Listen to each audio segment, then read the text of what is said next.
La Bible audio, lecture du livre des Actes des Apôtres, chapitre 5. Bienvenue les amis pour cette nouvelle lecture du jour avec le livre des Actes des Apôtres.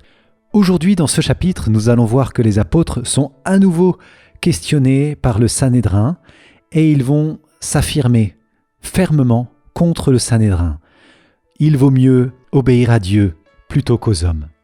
Et nous allons voir la belle intervention de Gamaliel, qui est membre du Sanhédrin, et qui va intervenir avec un critère de discernement très intéressant. Si vous découvrez la chaîne, je vous invite à vous abonner dès maintenant en cliquant sur la cloche pour être informé des nouvelles vidéos. Je vous invite bien sûr à liker la vidéo et à la partager dès maintenant. Nous commençons la lecture du livre audio des Actes des Apôtres, chapitre 5. Un homme du nom d'Ananie, avec son épouse Saphira, vendit une propriété. Il détourna pour lui une partie du montant de la vente, de connivence avec sa femme, et il apporta le reste pour le déposer aux pieds des apôtres. Pierre lui dit : « Ananie, comment se fait-il que Satan a envahi ton cœur pour que tu mentes à l'Esprit Saint, et que tu détournes pour toi une partie du montant du domaine ? Tant que tu le possédais, il était bien à toi, et après la vente, tu pouvais disposer de la somme, n'est-ce pas ? Alors pourquoi ce projet a-t-il germé dans ton cœur ? Tu n'as pas menti aux hommes, mais à Dieu. » En entendant ces paroles, Ananie tomba et il expira. Une grande crainte saisit tous ceux qui apprenaient la nouvelle. Les jeunes gens se levèrent, enveloppèrent le corps et ils l'emportèrent pour l'enterrer. Il se passa environ 3 heures, puis sa femme entra sans savoir ce qui était arrivé. Pierre l'interpella. « Dis-moi, le domaine, c'est bien à ce prix-là que vous l'avez cédé ?» Elle dit : « Oui, c'est à ce prix-là. » Pierre reprit : « Pourquoi cet accord entre vous pour mettre à l'épreuve l'Esprit du Seigneur ? Voici que sont à la porte les pas de ceux qui ont enterré ton mari. Ils vont t'emporter. » Aussitôt, elle tomba à ses pieds et elle expira. Les jeunes gens qui rentraient la trouvèrent morte et ils l'emportèrent pour l'enterrer auprès de son mari. Une grande crainte saisit toute l'Église et tous ceux qui apprenaient cette nouvelle. Par les mains des apôtres, beaucoup de signes et de prodiges s'accomplissaient dans le peuple. Tous les croyants, d'un même cœur, se tenaient sous le portique de Salomon. Personne d'autre n'osait se joindre à eux. Cependant, tout le peuple faisait leur éloge. De plus en plus, des foules d'hommes et de femmes, en devenant croyants, s'attachaient au Seigneur. On allait jusqu'à sortir les malades sur les places, en les mettant sur des civières et des brancards. Ainsi, au passage de Pierre, son ombre couvrirait l'un ou l'autre. La foule accourait aussi des villes voisines de Jérusalem, en amenant des gens malades ou tourmentés par des esprits impurs, et tous étaient guéris. Alors intervint le grand prêtre, ainsi que tout son entourage, c'est-à-dire le groupe des Sadducéens, qui étaient remplis d'une ardeur jalouse pour la loi.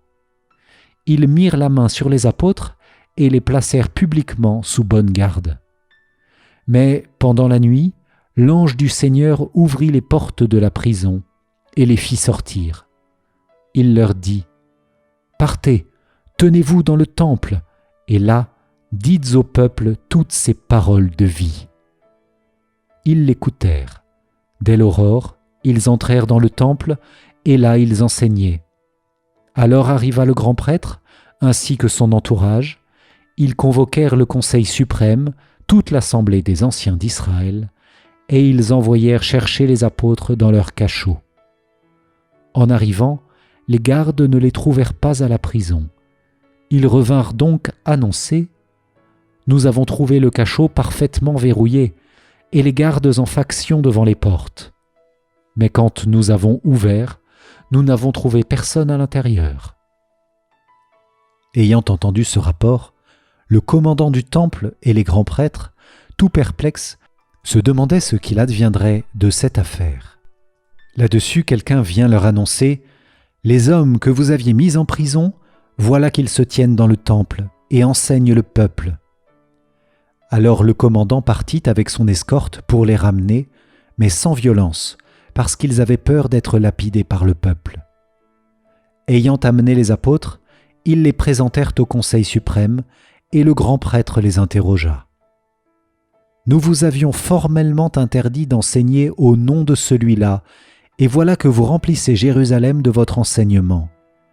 Vous voulez donc faire retomber sur nous le sang de cet homme ?» En réponse, Pierre et les apôtres déclarèrent : « Il faut obéir à Dieu plutôt qu'aux hommes. Le Dieu de nos pères a ressuscité Jésus, que vous aviez exécuté, en le suspendant au bois du supplice. C'est lui que Dieu, par sa main droite, a élevé, en faisant de lui le prince et le sauveur, pour accorder à Israël la conversion et le pardon des péchés. Quant à nous, nous sommes les témoins de tout cela, avec l'Esprit Saint que Dieu a donné à ceux qui lui obéissent. » Ceux qui les avaient entendus étaient exaspérés et projetaient de les supprimer.